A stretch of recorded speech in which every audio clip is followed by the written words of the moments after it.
이 시간 우리에게 주신 하나님의 말씀은 욥기 6장 14절에서 30절까지의 말씀입니다.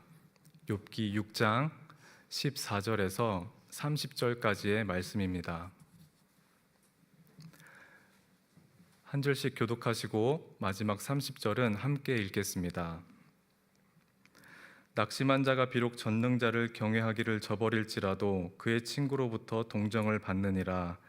내 형제들은 개울과 같이 변덕스럽고 그들은 개울의 물살같이 지나가노나 얼음이 녹으며 물이 검어지며 눈이 그 속에 감추어질지라도 따뜻하면 마르고 더우면 그 자리에서 아주 없어지나니 대상들은 그들의 길을 벗어나서 삭막한 들에 들어가 멸망하느니라. 대마의 떼들이 그것을 바라보고 스바의 행인들도 그것을 사모하다가 거기 와서는 바라던 것을 부끄러워하고 낙심하느니라. 이제 너희는 아무것도 아니로구나. 너희가 두려운 일을 본즉 겁내는구나. 내가 언제 너희에게 무엇을 달라고 말했더냐. 나를 위하여 너희 재물을 선물로 달라고 하더냐. 내가 언제 말하기를 원수의 손에서 나를 구원하라 하더냐. 폭군의 손에서 나를 구원하라 하더냐. 내게 가르쳐서 나의 허물된 것을 깨닫게 하라. 내가 잠잠하리라. 옳은 말이 어찌 그리 고통스러운고 너희의 책망은 무엇을 책망함이냐. 너희가 남의 말을 꾸짖을 생각을 하나 실망한 자의 말은 바람에 날아가느니라. 너희는 고아를 제비 뽑으며 너희 친구를 팔아 넘기는구나. 이제 원하건대 너희는 내게로 얼굴을 돌리라. 내가 너희를 대면하여 결코 거짓말하지 아니하리라. 너희는 돌이켜 행악자가 되지 말라. 아직도 나의 의가 건재하니 돌아오라. 내 혀에 어찌 불의한 것이 있으랴. 내 미각이 어찌 속임을 분간하지 못하랴. 아멘. 욥의 고난은 재산을 모두 잃게 되고 아내에게 버림받으며 자녀들의 죽음을 목도한 것에 그치지 않았습니다. 누구 하나 자신의 괴로움을 동정할 리가 없다는 사실에 욥은 답답한 심정을 토로했습니다. 욥의 고난은 그의 친구들로 인하여 좀처럼 끝나지 않고 지속되고 있었습니다. 바로 오늘 본문이 이러한 내용을 담고 있습니다. 본문 14절입니다. 낙심한 자가 비록 전능자를 경외하기를 저버릴지라도 그의 친구로부터 동정을 받느니라. 욥의 말은 이렇습니다. 자신과 같이 어려움에 빠진 사람이 비록 하나님을 경외하기를 저버릴지라도 당장에 필요한 것은 애처로운 자신을 동정할 수 있는 친구가 필요한데 자신에겐 그런 친구가 하나 없다는 말입니다. 욥은 심정이 얼마나 답답했던지 말을 제대로 잇지 못하는 것으로 보입니다. 14절을 히브리 원문으로 보면 하나의 매끄러운 문장으로 구성되어 있지 않습니다. 그는 낙심한 자, 그의 친구, 동정이라는 단어를 짤막하게 내던지며 허덕이고 있었습니다. 그랬던 이유는 욥의 친구들이 극심한 고난을 마주한 욥에게 동정을 베풀지 않고 하나님이라는 이름으로 그를 비난하고 있었기 때문입니다. 14절에 나온 동정은 우리에게 친숙한 단어인 친절과 자비를 나타내는 헤세드입니다. 다윗이 사울에 의해 억울함을 당하여 갖은 고난을 당하는 순간에도 그의 친구인 요나단이 그를 믿어주며 고난을 피할 길을 마련해준 친절이 바로 헤세드입니다. 욥의 친구들은 욥의 안타까운 소식을 듣고서 한 걸음에 그를 찾아온 우정을 보였을지 몰라도 정작 낙심한 자에게 가장 필요한 친절과 자비를 주지 못했습니다. 욥의 친구 엘리바스는 자신의 신학적 견해로 욥이 당한 상황을 멋대로 난도질하기에 바빴습니다. 어찌 보면 엘리바스는 욥기 4장에서 5장이라는 아주 긴 지면 동안에 욥의 친구의 위치에 있었다기보단 전능자의 위치에 있었습니다. 전능자라는 말은 구약에 48번 등장하는데 그중 무려 31번이 욥기에서 나옵니다. 그 이유는 인간이 차마 해석할 수 없는 고난 속에서도 그 너머에 전능자의 손길이 있다는 사실을 보여주지만 욥과 친구들이 전능자에 대해 수많은 대화를 하며 전능자이신 하나님을 자신의 생각의 틀에 가두어 놓고 그분을 규정지어 보려고 무던히 애를 썼다는 의미가 되기도 합니다. 그로 인해 욥기 말미에 하나님은 폭풍 속에서 나타나 그 모든 말이 무지한 말에 불과하다며 그들의 입을 단번에 막아버리십니다. 우리는 주변에 낙심한 자를 위하여 전능자의 위치에서 햇새들을 베푸는 친구의 자리로 내려와야 합니다. 이것이 예수 그리스도의 성육신 정신입니다. 그는 가장 높은 보좌에 앉아 계신 전능자였지만 우리의 질고와 아픔을 동정하기 위하여 친히 이 땅 가운데 내려오셨습니다. 뿐만 아니라 예수 그리스도께서는 당시 소외받고 낮은 자들의 친구가 되어 주셔서 죄인들의 친구라는 별명까지 얻으셨던 분입니다. 우리가 믿는 전능자의 행적은 전능자의 위치에서 동정하는 친구로서의 전환이었습니다. 우리의 삶을 되돌아보십시다. 하나님 경외하기를 그칠 만큼 낙심한 자에게 어떠한 동정을 베푸셨습니까? 우리는 그동안 낙심한 자에게 표정을 따뜻하게 하고 목소리를 부드럽게 하여 위로해 주었을지는 모르겠습니다. 그러나 우리의 내면도 그러하였습니까? 비록 겉모습은 최대한 부드럽고 따뜻하게 만들어 보였을지라도 우리 내면은 엘리바스처럼 전능자가 되어 하나님의 이름으로 낙심한 자를 정죄하며 거친 비난의 생각을 붙들고 있진 않으셨습니까? 익히 아시다시피 하나님이 이러한 우리의 중심의 패부까지 모조리 살피시는 전능자이십니다. 그분에게 전능자의 위치를 내어드리고 낙심한 자를 향하여 친절과 자비를 햇새들을 베푸는 친구의 자리로 내려오는 저와 교우님들이 되시기를 바랍니다.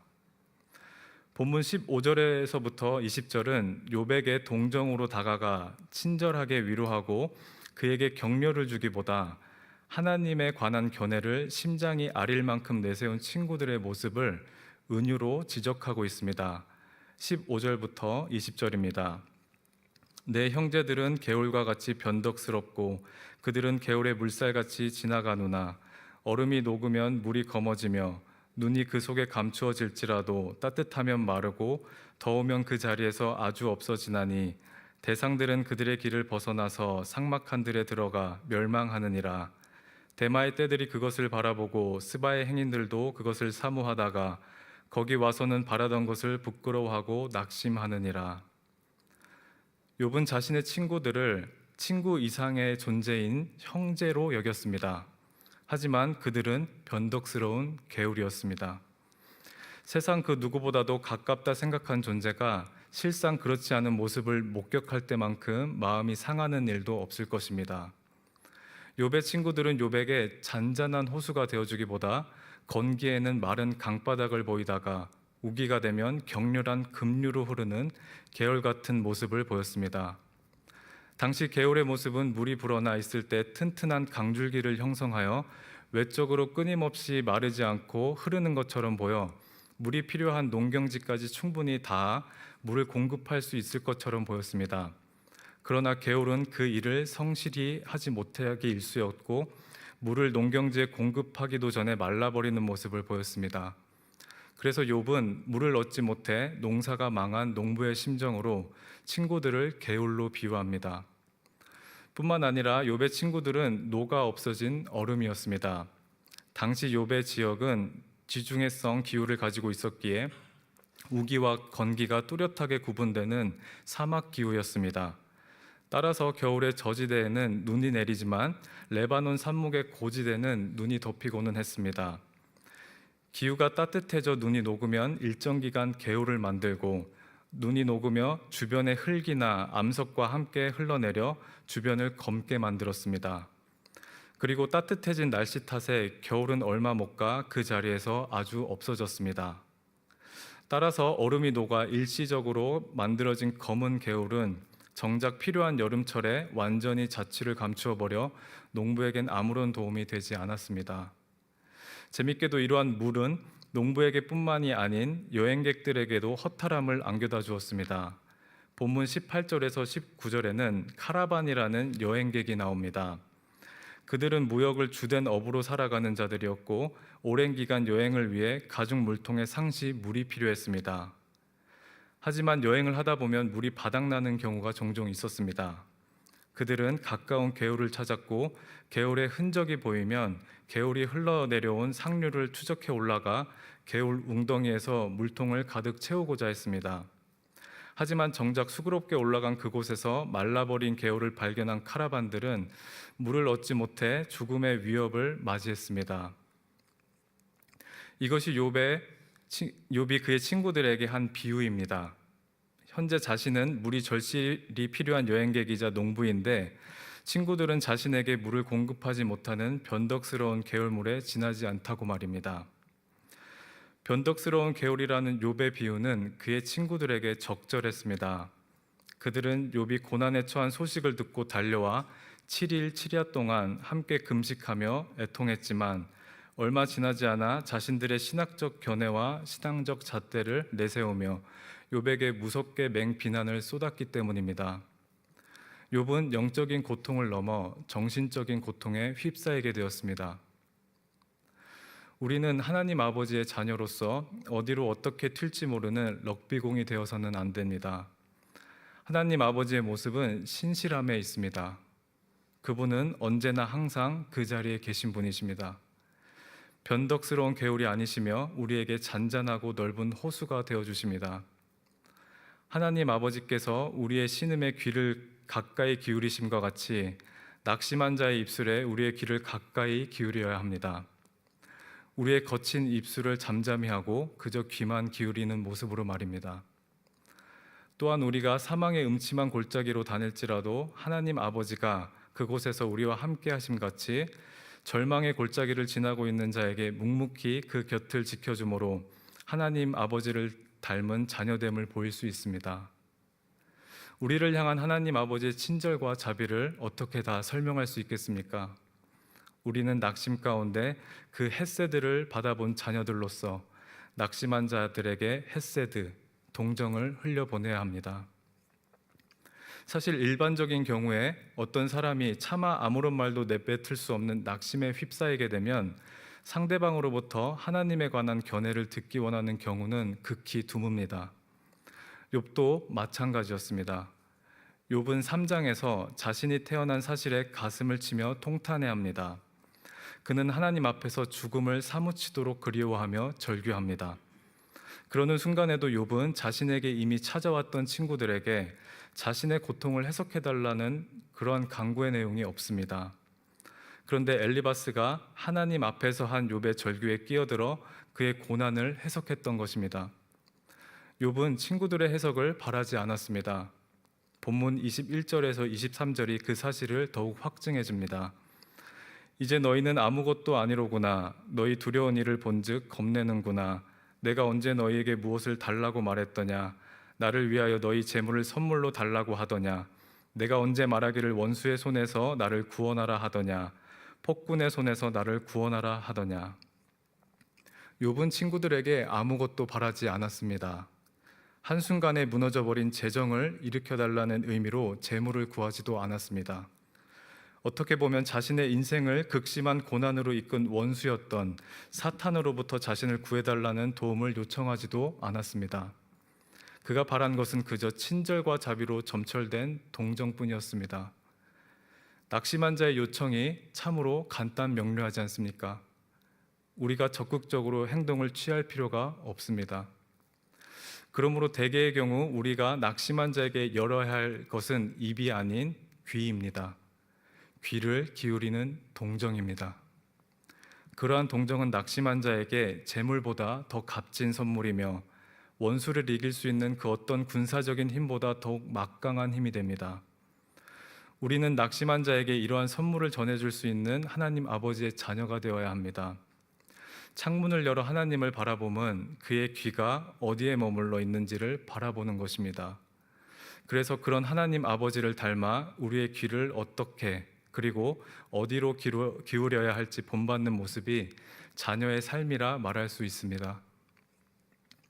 우리는 한 가지를 깔끔하게 인정해야 할 것입니다. 우리는 낙심한 자가 당한 고난을 제대로 해석할 능력이 없습니다.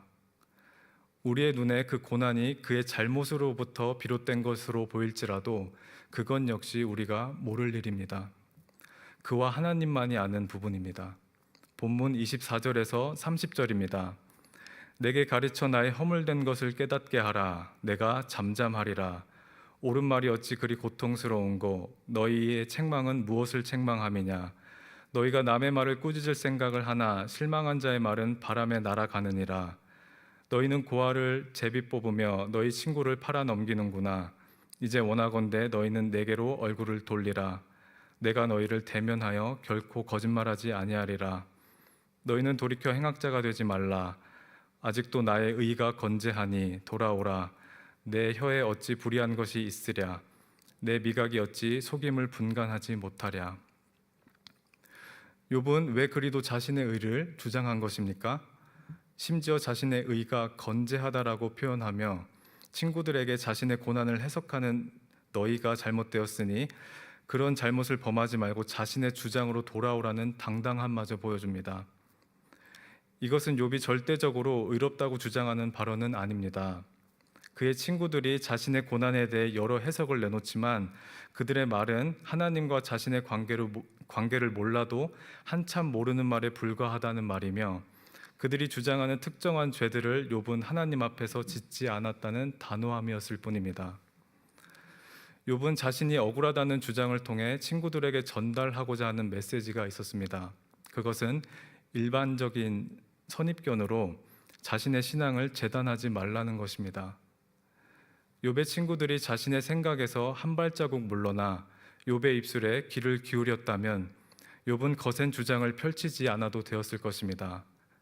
하지만 그는 자신의 의가 건재하다, 다소 오만해 보이기까지 하는 주장을 내세울 수밖에 없었음은 친구들이 자신이 아는 하나님, 자신이 경험한 하나님, 자기 관념 속에 계신 하나님을 욥에게 거침없이 밀어붙이고 있었기 때문입니다. 우리가 함께 구역 모임을 하고 신앙을 나누는 것은 각자가 경험한 광대하신 하나님의 조각들을 한자리에서 나누어 맞춰보기 위함입니다. 하지만 욥의 친구들은 자신이 갖고 있는 조각을 마치 하나님에 대한 온전한 그림인 듯이 내세웠습니다. 우리 하나님은 전능자이십니다. 전능자의 온전한 그림을 한 개인이 가질 수 있다면 교회 공동체는 애초에 필요하지 않았을지도 모릅니다.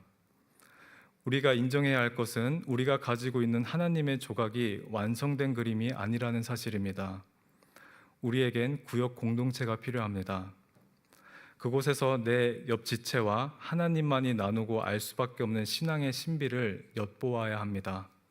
그리고 우리는 그 신비에 성급히 발을 들여놓아서는 안 됩니다. 그때는 오히려 그가 가진 신앙의 신비에 귀를 기울여 내가 가지고 있는 하나님의 그림을 한 조각 더 맞춰보는 시간입니다. 우리는 이러한 겸손함을 지니며 옆 사람에게 귀를 기울여야 합니다. 이것이 친절과 자비로 이루어진 헤세드의 첫걸음입니다. 내가 전능자의 모든 행적을 다 알 수 없다는 겸손함, 나는 낙심한 자에게 결코 전능자의 위치로 부름받지 않았다는 겸손함, 그에게 필요한 것은 친절과 자비인 동정밖에 없다는 사실을 인정하는 겸손한 말입니다.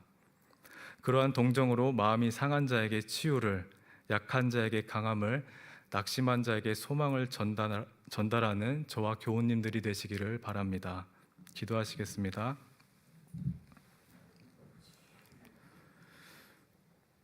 하나님 아버지, 낙심한 자였던 욥에게 필요한 것은 뾰족한 해석도 아니었고 재물이나 원수를 구원할 수 있는 실질적인 능력이 아니었습니다.